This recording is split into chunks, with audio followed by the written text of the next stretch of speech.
Қайырлы күн, қалайсыздар достар? Бүгін біз сіздермен осындай витаминге бай салат жасайтын боламыз. Көріп тұрғандарыңыздай, көктемде адамның барлығы әлсіреп, көп витамин керек болады. Сондықтан осы салатты міндетті түрде жасап жеп тұруларыңыз қажет. Осылай көріп тұрғандарыңыздай, ең алдымен сәбізді осылай үккіштен өткізіп алатын боламыз. Сәбіздің құрамында өте көп витаминдер бар. А, Б, С, Д витаминдер бар. Және кальций, марганец, мырыш витаминдері кездеседі. Сәбізді шикідей және қайнатып жесе адам өміріне қандай тәсілде болса да пайдасы мол. Ол анемиясы бар адамдарға да жақсы көмектеседі. Және де бауыр мен бүйректе құмтас пайда болған жағдайда күніне 2 рет осы сәбізден шырын жасап ішсе, өте жақсы пайдасы тиеді. Құмның кетіп қалуына пайдасы жақсы. Содан үшін де сәбіз бен капустадан жасалған салаттарды жиі жеп пайдаланып отырған дұрыс.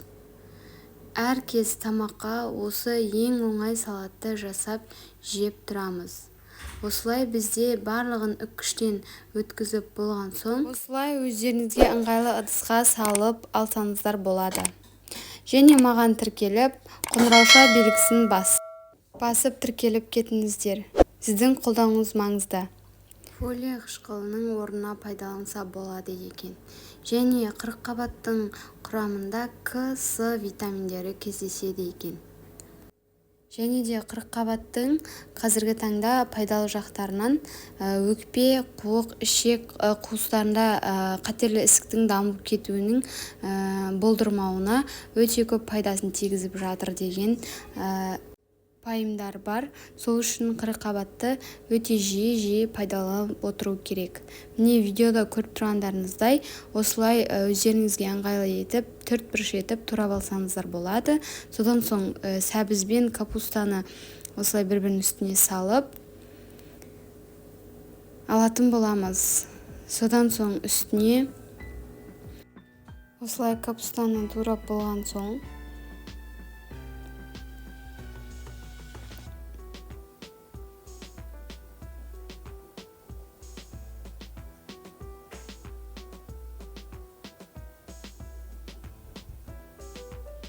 сарымсағымызды турап алатын боламыз. Оны да 4-ке бөліп турап алсаңыздар болады. Немесе үккіштен өткізіп қосып жіберсеңіздер болады. Өздеріңізге қалай ыңғайлы, солай турап алсаңыздар болады. Мына жерде менде видеода түспей қалыпты. Сіздер турап үстіне қосып жіберіңіздер. Содан соң осылай укропымызды турап алып қосып жіберетін боламыз. Ол салатымыздың дәмін келтіріп, және де витаминдерге одан сайын бай болып келеді.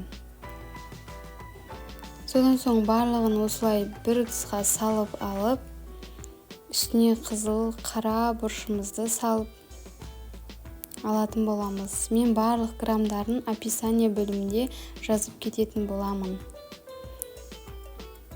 Менде осылай ең алдымен капуста сәбізімізді өлтіріп алу үшін корейский тұз, сосын кәдімгі тұзымызды, сосын қара бұрышымызды қосып, жақсылап қолымызбен езіп араластырып алатын боламыз.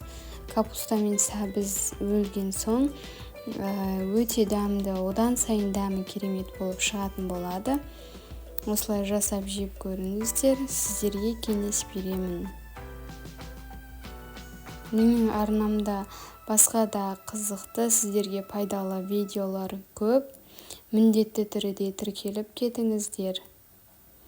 Осылай жақсылап қысып алған соң 10 минутқа қойып қойсаңыздар болады.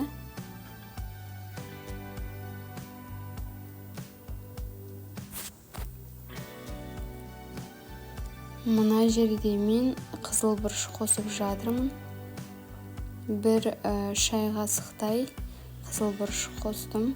Содан соң қызып тұрған майымызды үстіне құйып, жақсылап араластырып алатын боламыз. сіздерге ас болсын, сау болыңыздар. Сіздермен болған